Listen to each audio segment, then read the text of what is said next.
We're coming to you live from the USF Dons Athletic Theater. I'm Frank Allocco, the Executive Senior Associate Athletic Director, here with our Athletic Director and the Tulane Flame, the great left-handed power-hitting left fielder, Scott Sidwell.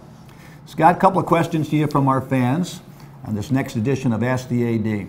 Scott, with all the attention to the new Sobrato club level, are there any plans for the south end of the arena? No, it's a great question, Frank, and welcome everyone to another edition of Ask the AD. It's certainly great to sit here and chat with you, Frank, and chat with our folks to give all the updates on USF Athletics. One thing I will say about the Sobrato Club and what we currently have in the south end and then what we're moving to the west side is that we're going to leave that open. Right now, the plan is to pull the seats back out and then have those, available on game nights as general admission seating. But we're going to play with it a little bit. We think that potential could be on certain nights at student club. It could be used for youth. It could be used for special events. Given the opportunity, we have the flexibility to pull it in and out. We think we're going to play with that a little bit and see what the end result may be. We feel good about that opportunity to have that flexibility and look forward to building a club and having that become a reality. Speaking of the student club, their students are coming back onto campus this week. They've been on a winter break. We have that new club level for the students debuting this weekend. Do you have any comments on that? Yeah, in the southeast corner of the Sobrato Center War Memorial is the opportunity for us to create a situation, an area for our students to come and gather. They have access to the bar. We have certain food options for them. So we're trying to be creative, trying to find ways for our students to re-engage. We feel like they're coming back from a long break. The success we've had on the court is going to provide an opportunity for them to come and gather. Our first night out, we're going to have our sports management school is going to be there, and we know we're looking forward to that group to come and to experience it. We also think because we have so many students that live off campus, this is an opportunity to gather them to come back. Obviously, the two or three dorms that are right within walking distance of the gym, it's an opportunity for those underclassmen to come, but also those upperclassmen to be able to come back into the arena, have a great experience. And so we're just trying some new things to get them back and going. Scott, as you know, we have two outstanding announcers that do our games. George Devine does our women games, and Pat Olson does the men's game. This next question comes from Pat Olson. With all the renovations currently happening, is there any way to feed Pat Olson's radio broadcast to concessions, hallways, and bathrooms? That's certainly an option for us. We're taking a look at all of that as we go through. We're working. We had a meeting yesterday, kicking off the 19 year and looking at the calendar. As soon as the season ends, we'll see the major aspects of the construction start, which includes sound systems, wiring, trying to put all of the TVs on the same channel, so to speak, so that we can do different things. So with that being said, there's going to be a lot of changes that you're going to see between the end of this season and the beginning, and even inside the season next year. So we're in a period of transition, major transition with the building, and that's a great suggestion. I think that would be a great upgrade for folks in and around the building to be able to catch the broadcast no matter where you are in the building, including discussion we had yesterday about increasing and getting a full-scale Wi-Fi in the building so folks could get replays and those kind of things as they're watching the games. And with all due respect to Pat, that did not come from Pat Olson. Scott, any unknown renovations that would surprise people that you could share with us? We've referenced before in the north end court, we're discussing and exploring and really trying to find a way to make it a reality to have a bunker suite. So for those of you who have been in our gym, know that there is a kind of a semicircle trophy case that kind of butts out in the north lobby, and so with that being said, we look to take out that back wall and create a special zone for fans, and also putting a doorway to come into the center too, so that fans can come, and it creates a nice little bunker suite. We see this at a lot of modern stadiums, both football and basketball. I know that there's one at the University of Pittsburgh has one side court that fans actually are suites behind the bench.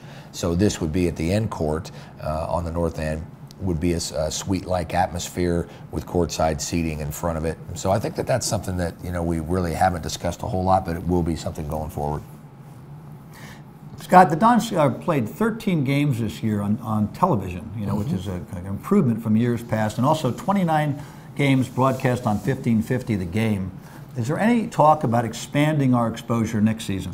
Yeah, certainly. You know, look, the WCC and our arrangements with our television partners on the national level with ESPN, the local regional sports networks, Spectrum, BYU TV, and Comcast, you know, the route as well in the Northwest. There are a certain number of games that we're allotted through the league to play. So there's a selection process that starts at the national level, then goes to the regional level, and then the local level. So as you go through that, and obviously as you have more success, you get more at each of those levels. As we look at it, we'd love to have them all on TV, on linear television.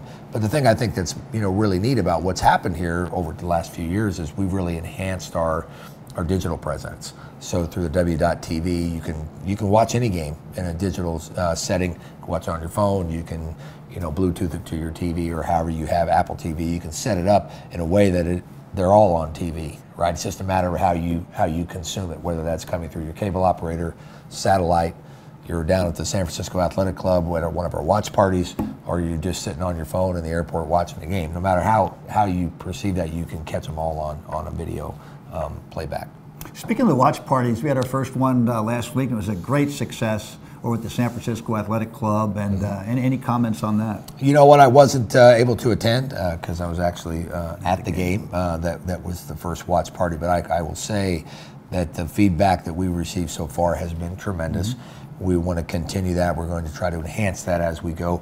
We encourage all Dons fans to get to the San Francisco Athletic Club and gather and cheer on your Dons. You know, I think the neatest thing that happened for me was during the Pepperdine game, which was the first game last weekend.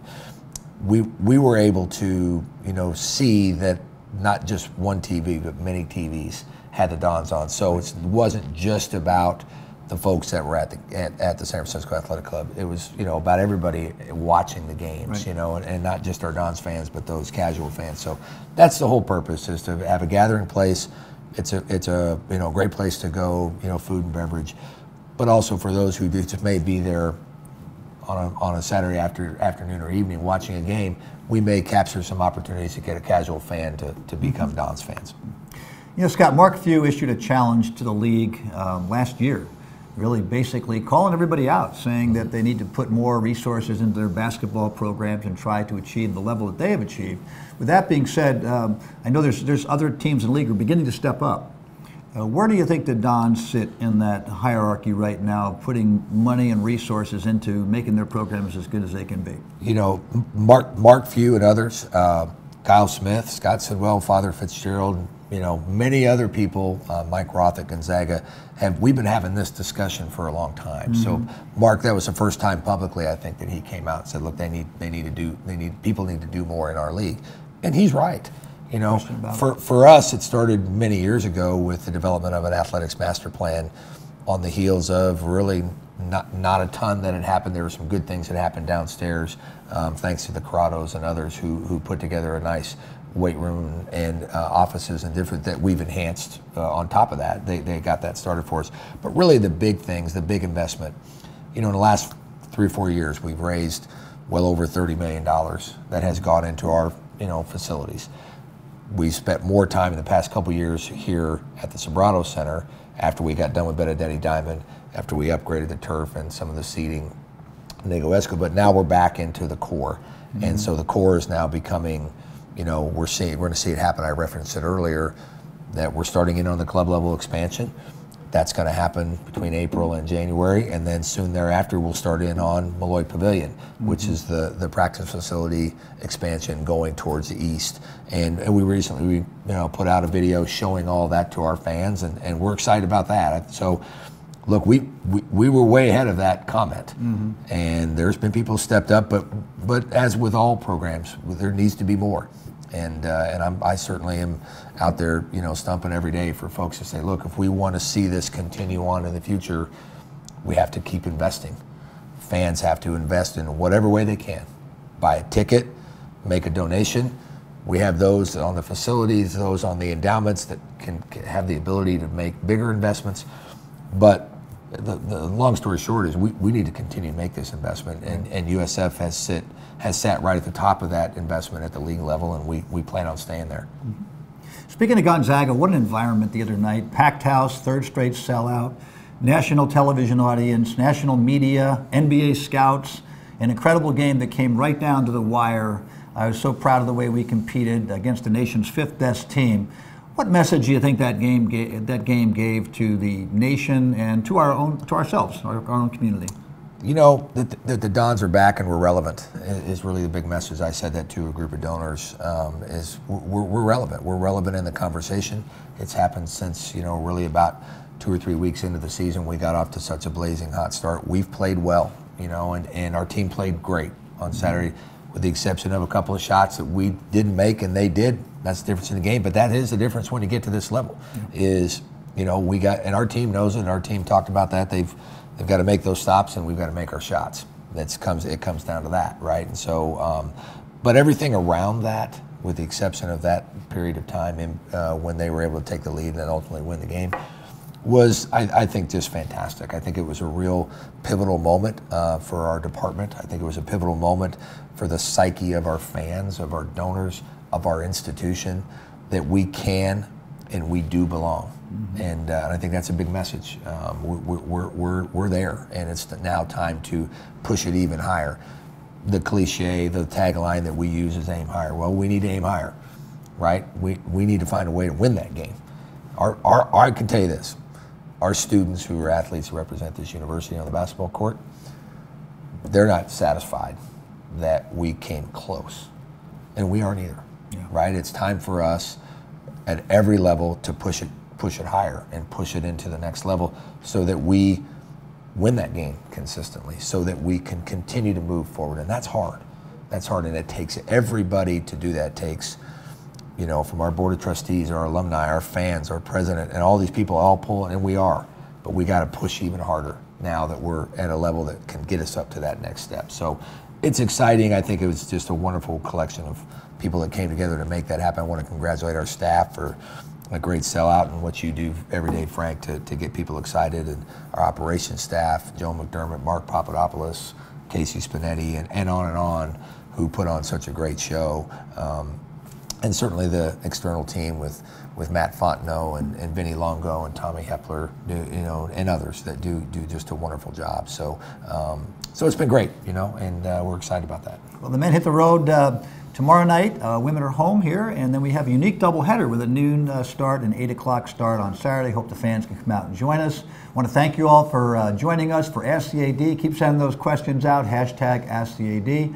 And once again, Scott, thank you for your time, and thanks for the update. Thank you, Frank. As an old baseball term, we got a little day-night doubleheader coming up on Saturday, so we're looking forward to having everybody out. And thank the fans. Woo, thank you for shooting this, and Katie does a great job and you know, putting this all together for us. And just thanks everybody, and go Dons. Go Dons.